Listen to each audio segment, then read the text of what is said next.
C'est l'été, désœuvré, dans un hamac. Une mouche se pose sur ma bouche. Je suis amoureux de ses ailes en dentelle. Pendant qu'elle se lisse les ailes. On va peut-être arrêter parce que il va pleuvoir. Hein. Alors voilà, nouveau concept, nouveau présentateur, c'est moi, Bruno. Le sable, le soleil, la mer, et toujours la même idée, présenter des personnes, leur passion, leur métier, et tout ça dans la bonne humeur, vous accompagner tout cet été avec notre enthousiasme. Alors voilà, Anna, c'est à vous. Vous êtes comédienne, vous avez une actualité à Avignon, vous avez aussi de l'expérience à nous faire passer.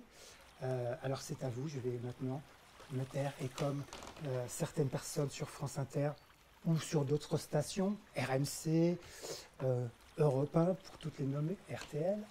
Alors donc, Anna Caldera, dites-moi tout sur votre actualité. Eh ben, tout d'abord, merci pour l'invitation. Je suis ravie du coup de parler de mon actualité sur cette émission.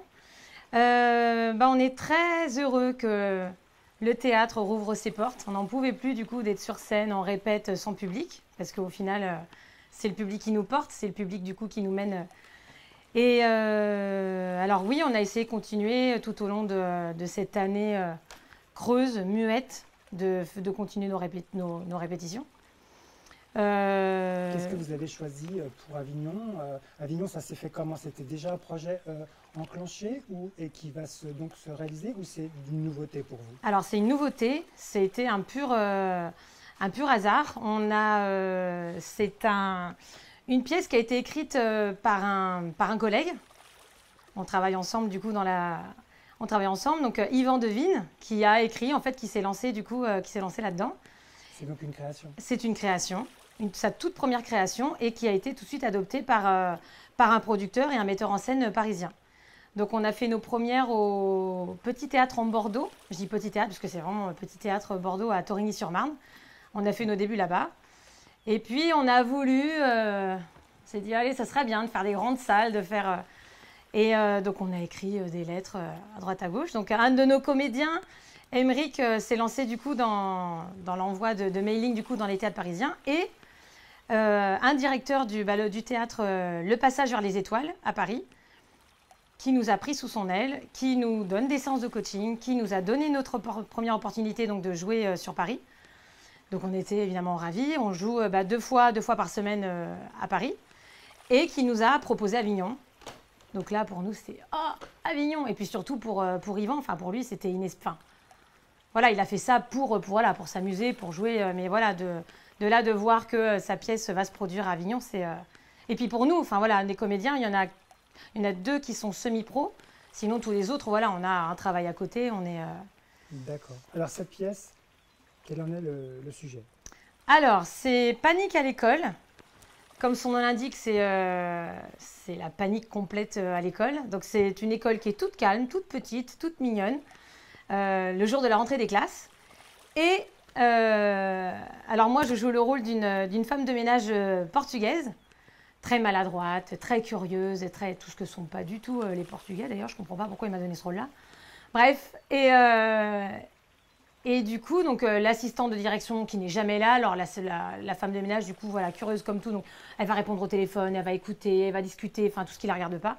Et on apprend qu'il y a un inspecteur au passé sulfureux qui vient faire une visite du coup le jour de la rentrée. Donc tout le monde est en panique, pourquoi il vient le jour de la rentrée? Enfin voilà, donc après c'est des portes qui claquent, des quiproquos, enfin c'est de la petite école calme, ça devient la panique.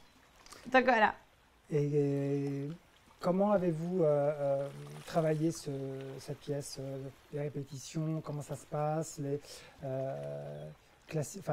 expliquez-nous un petit peu l'intérieur, l'envers du décor. Au tout début, on a commencé dans mon garage, d'où le nom de notre troupe, la troupe du garage, parce qu'on a le seul endroit avec très peu de moyens, donc impossible de louer une salle. Mais bon, on est 5 comédiens et On a répété, maintes fois répété du coup dans notre garage, donc c'était largement suffisant. C'était à quelle période?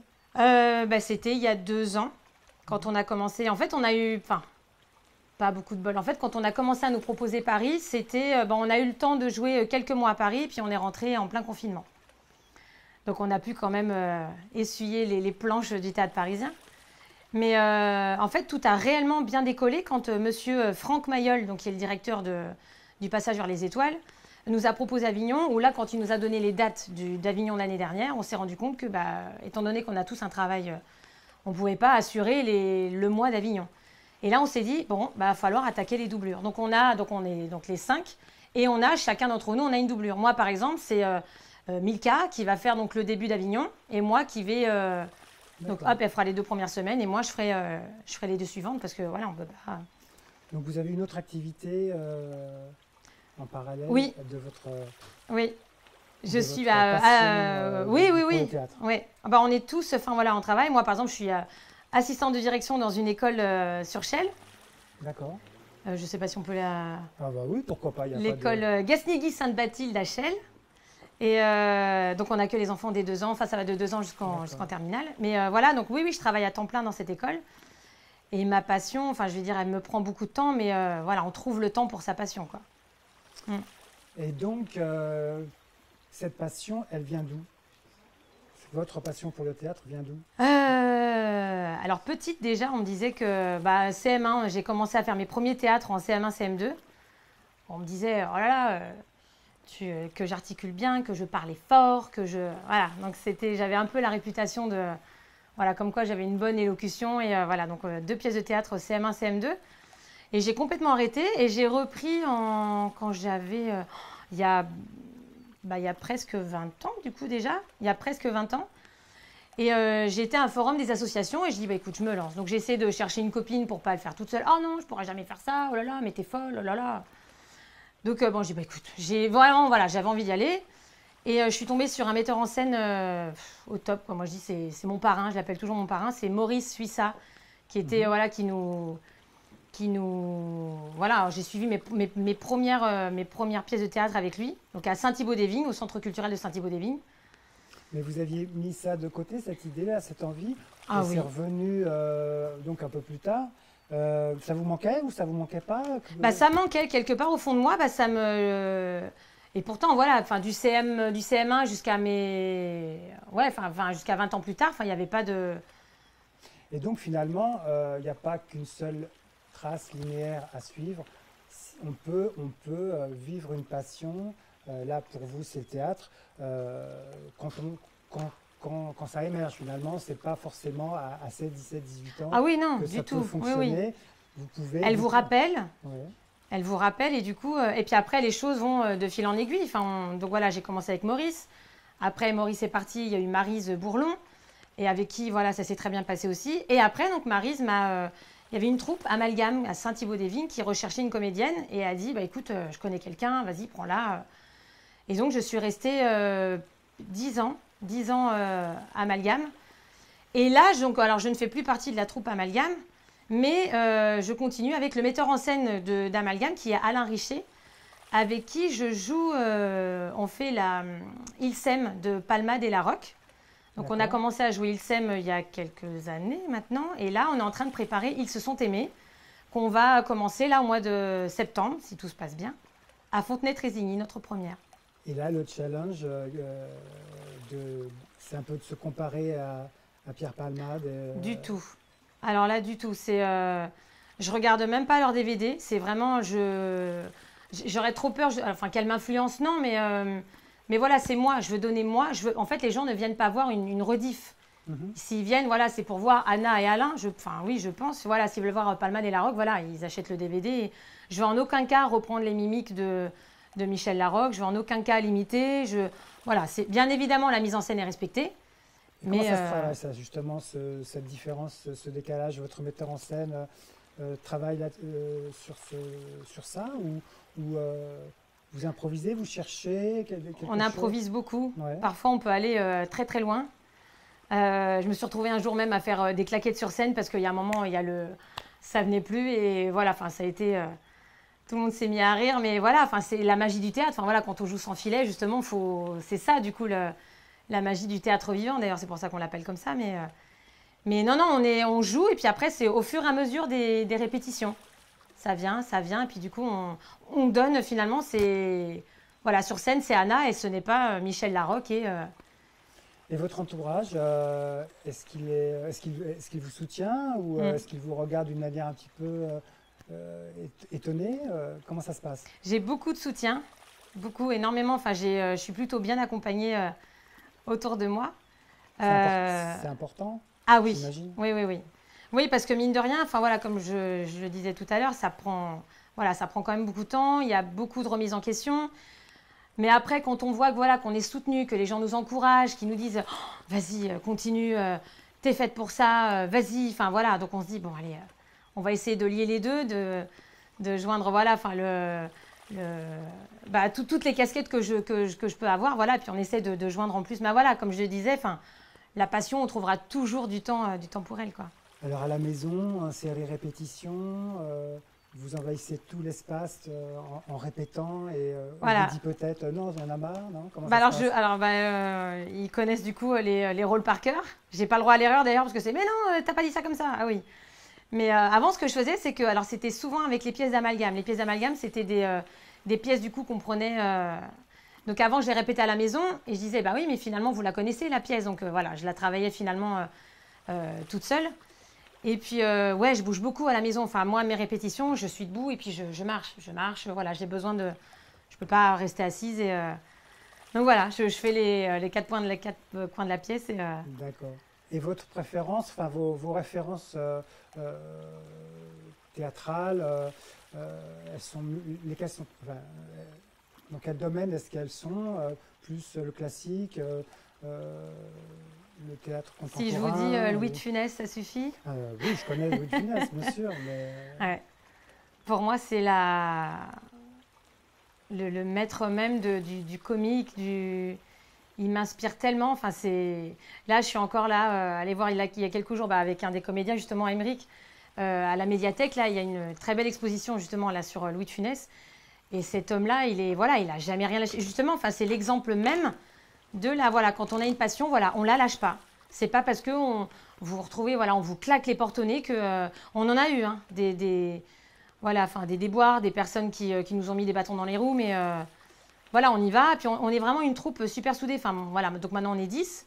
Et vraiment, enfin, je vais pas dire les entretiens. Enfin, voilà, enfin, ça s'est fait parce qu'au début, on savait pas qui prendre, qui. Donc j'ai fait la pub sur Facebook. On cherche tel comédien, on cherche telle comédienne. Donc ils sont venus à nous finalement. Enfin, ça s'est vraiment fait naturellement. Donc on s'entend tous très bien. Les 10, d'ailleurs, là, on va cohabiter tous ensemble à Avignon. Donc il vaut mieux que ça se passe bien. Mais comment ça se passe? C'est de la cooptation? Vous faites des répétitions? Enfin, je veux dire, quand vous choisissez d'autres comédiens pour rejoindre la troupe. Alors, on a d'abord voulu les rencontrer une fois pour discuter, pour parler alors, de leur actualité, oui ou non. Enfin, il y en a notamment Joëlle et Larry, qui est une comédienne qui, elle, par contre, a une belle actualité. Mais voilà, donc on a discuté, on a parlé. Puis après, voilà, on voyait que le feeling passait aussi. Puis après, première répète, deuxième, troisième, bon, bah là, ça coulait, puis ça rigole, ça soutient, on est tous soudés. Voilà, il y en a un qui a un problème, hop, on essaie tous de. Et là, par exemple, pour Avignon, il fallait vraiment mettre les bouchées doubles pour voilà, notre premier Avignon. On ne savait pas si ça allait être maintenu, pas maintenu, la location, les voyages, les décors, comment faire, les flyers, qui distribue, quand, comment. Enfin, il y a énormément à faire. Enfin, bon, on découvrira tout ça là-bas, mais. Et à côté de l'apprentissage du texte, vous faites aussi d'autres sortes d'entraînements sur des textes qui vous permettent de progresser sur. On a justement monsieur Franck Mayol, donc le directeur du théâtre. Quand je vous dis qu'il nous a pris sous son aile, c'est vraiment ça parce que voilà, donc il nous a déjà proposé donc Paris et Avignon et maintenant des coachings. Donc il nous prend un samedi, voilà, une fois de plus, ça avait été coupé à cause du confinement, mais voilà, il nous prenait toute une journée et puis sur une scène qui va durer, je sais pas, enfin qui va durer mais même pas 5 minutes. Enfin, il va vous prendre 1 heure et demie. Parce que voilà, il va jusqu'au bout. Enfin, il y a un regard qui est décalé d'un millimètre, il va dire non, t'as regardé là, alors que c'est. Enfin, il est extra. Enfin, Monsieur Mayol, j'ai énormément de respect pour lui parce qu'il est. On apprend. Donc voilà, donc à base de coaching, beaucoup de répètes. On se fait des répètes Et du coup dans entre ces moments nous. de répétition, est-ce que vous sentez que vous apprenez des choses et que vous progressez? Ah oui, toujours. Ou non, Non, bah, il n'y en a pas. non, non. Voilà. Si vraiment, voilà, on sort d'une répète et qu'on voit qu'on n'avance pas, c'est que là, il y a quelque chose. C'est pas possible de refaire 2 fois la même répète ou tout le temps la même tonalité. En fait, à chaque fois, on en rajoute toujours un peu plus. Donc finalement, c'est le travail. Toujours. Toujours, toujours, toujours. Là, c'est pas je relis une fois mon texte et c'est toujours. C'est vraiment de l'acharnement. Là, oui, alors c'est vrai qu'on met les bouchées doubles parce qu'on se dit, bon, allez, Avignon, quand même, on veut que les gens. Et puis que ce soit Avignon, que ce soit ils s'aiment, ils sont aimés, que ce soit Amalgame, une pièce, peu importe. Il faut que le public soit content, puis on veut donner vraiment, toujours le meilleur de nous Alors, au public. pour moi Quoi. qui ai des gros soucis de mémoire, n'est-ce pas, l'équipe technique, et merci à vous de votre soutien. Comment vous faites pour vous rappeler des textes? C'est l'entraînement? Alors, je n'ai absolument aucune mémoire. Mais D'accord. c'est juste une catastrophe. J'oublie mes rendez-vous, j'oublie tout. J'oublie tout. Et il faut dire qu'il y a ce sont deux mémoires complètement différentes. Là, ouais, le texte, de toute façon, voilà, c'est du travail, c'est de la répétition. Alors oui, je ne vais pas vous cacher, enfin voilà, on prend le texte et puis on l'apprend comme une poésie, comme une leçon qu'on apprenait étant petit, mais c'est pas la même, oui, c'est pas la même mémoire. Faut pas compter sur moi. Parfois, les gens ont peur quand ils voient que j'oublie. Ils disent, t'es sûr que ça va aller? Je dis oui, t'inquiète pas. Mais vous avez confiance en vous. Absolument pas. Alors, sans avoir confiance Non, oui, et oui. sans avoir de Non, non. mémoire, Vous savez en qui on a confiance en l'autre. D'accord. Voilà, quand on a, je vois avec Alain, enfin voilà, on est, voilà, quand il y en a un, quand on sent qu'il part un peu en vrille, hop, il y a tout de suite l'autre qui le rattrape. Non, bien sûr, oui, non. Après, je plaisante en disant ça. Oui, il faut qu'on ait confiance en nous. Après, voilà, comme c'est sans filet, il se peut que voilà, qu'il y ait des blancs. Alors ça, c'est le blanc, c'est la terreur du comédien, quoi. Ça dure, je sais pas, pendant 5 secondes, on perd notre texte et on a l'impression que c'est oh là là, mon Dieu. Et hop, du coup, l'autre va le rattraper, quoi. D'accord. Il faut avoir tout d'abord, je pense, confiance en l'autre pour avoir confiance en soi. Avignon, c'est un rêve, Comment ça se passe dans votre imaginaire? C'est une consécration, c'est un aboutissement, c'est le début de quelque chose? Comment vous vous projetez dans ce futur Ouais, pour nous, c'était inespéré. On ne s'attendait pas à ce que... pardon. Mais pour vous, Anna, à titre personnel, à titre presque intime, comment est-ce que vous vous projetez sur cet événement, ou dans cet événement? On espère du coup attirer... j'espère. J'espère attirer du public, bien sûr. Et après, pourquoi pas, oui, que la pièce soit amenée loin. Parce que ça pourrait être une sorte de finalité, et après, que se passera-t-il? Mais pour vous, vous voulez continuer, vous voulez aller au-delà de cet événement, au-delà du mois de juillet. Continue. Ah oui. Que, pourquoi pas que la pièce soit repérée, pourquoi pas que un de nous soit repéré. C'est ce qu'on dit d'Avignon. Alors après, c'est vrai qu'on y croit, puis on est vraiment très soutenu par Monsieur Mayol. Voilà, il y croit. Il dit voilà, de toute façon, on voit que vous bossez, on voit que vous êtes. Donc oui, j'y crois. J'y crois du coup à cette pièce-là, vraiment. Donc on se dit. Puis Louis de Funès, il a été repéré à 42 ans. Donc voilà, j'ai le temps. Hein. Vous faites des improvisations? J'ai peur de sortir des rails. Ouais. Je suis souvent, voilà, je suis bien là quand je suis sur mes rails. Et puis dès que je vois que l'autre, là, il part en vrille. Enfin, il part pas en vrille, finalement, il s'éclate. J'ai du mal parce que je me dis, oh là là, je sors du rail, il faut que je me remette. Mais là, une fois de plus, voilà, c'est à force de faire. Là, vous me disiez tout à l'heure, est-ce que les répétitions sont toujours les mêmes? Non, parce qu'on se rend compte justement qu'à force de répétition, on est tellement de plus en plus à l'aise avec notre rôle, avec notre personnage. C'est important du coup de bien s'entendre avec son personnage. Si on se dit, putain, qu'est-ce qu'elle est con, elle. Mais non, j'aurais jamais. Ça peut pas marcher. Je me souviens d'une année, Amalgame, je jouais le rôle de jumelle, paire de jumelles. Il y avait une des jumelles qui était complètement, voilà, elle se faisait tous les gars possibles, et l'autre qui était hyper timide, hyper réservée. Donc j'ai adoré ce rôle-là parce que il fallait que je change de tenue. C'était vraiment un rôle super. Mais il y avait une des deux jumelles, je disais, j'y arrive pas. Je n'y arrivais pas. Et je l'ai enfin trouvée, mais peut-être quoi, peut-être 2-3 semaines avant de jouer, avant la première. Enfin, c'était affreux. Mais j'ai réussi à la trouver. Et là, pareil, donc du coup, il faut... Et donc les répétitions, et après forcément qu'il y a des impros, on se lâche un peu plus. C'est pour ça qu'on dit c'est important de connaître son texte à l'avance. Alors ceux qui vont m'entendre vont rigoler parce qu'ils savent très bien que j'apprends mon texte toujours à la dernière minute. Mais vous aimez travailler dans l'urgence? non. Non, mais je le fais. Non, Ok. mais c'est... Ouais. Ouais, ouais. Pour terminer, qu'est-ce que vous diriez à une ou un jeune, ou pourquoi pas quelqu'un au contraire qui a 80 ans et qui voudrait se lancer dans l'expression théâtrale? De absolument jamais lâcher ses rêves. Il n'y a pas d'âge, que ce soit voilà, étant enfant, ado. Voilà, il y a un rôle pour chaque être. Et l'essentiel, c'est voilà, enfin, de sentir soi et de s'écouter. Enfin, je vous dis, voilà, moi, c'est ce qui m'est arrivé. La pulsion, du coup, qui est arrivée, on l'écoute, quoi. On l'écoute et vraiment ne rien lâcher, c'est dur. On se prend des claques, on se prend des portes. Mais si on y croit, voilà, on y va et on y arrivera. Eh, écoutez, merci beaucoup. Merci à vous. Donc, on arrive au terme de cette interview, de cette rencontre. Je vous remercie déjà d'être venu nous rejoindre sur la plage. Alors, donc, je vérifie. Bah oui, j'aurais bien trempé mes pieds dedans, moi, quand même. Hein. Ah ouais, parce que là, il fait une chaleur. Alors, on a quelques petits animaux. Ah, parce que je ne sais pas nager. Hein. Ah oui? Non, il me faut des Ça, bouées. et ça s'apprend aussi. Ah oui, ça. Ah, Oh, elle est fraîche. hein? Oh là là. Voilà. C'est bon, on peut continuer? On va couper les caméras d'abord. Et donc, j'ai une petite question très indiscrète à vous poser, c'est est-ce que vous êtes d'accord pour que cette interview soit diffusée sur les ondes hertziennes, non pas les hertziennes, sur Internet, sur YouTube? Laissez-moi réfléchir.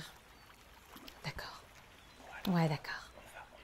On va terminer l'émission. Ouais, Mais avant, parce que là, le son, on va remonter un petit peu, je tiens à remercier l'équipe technique, Patrice Batman à la réalisation, Jean-Sébastien Rouchet aux caméras, ainsi que Cyril Bartholomé aussi aux caméras et à la réalisation aussi. À très vite, à très bientôt dans ce nouveau décor avec des présentateurs plus subtils et intelligents que jamais, avec des questions superbes, Je pense des qu'ils sont comme chez réponses nous, hein. extraordinaires. On coupe le micro, on coupe le son, on coupe l'image. Ciao, bye.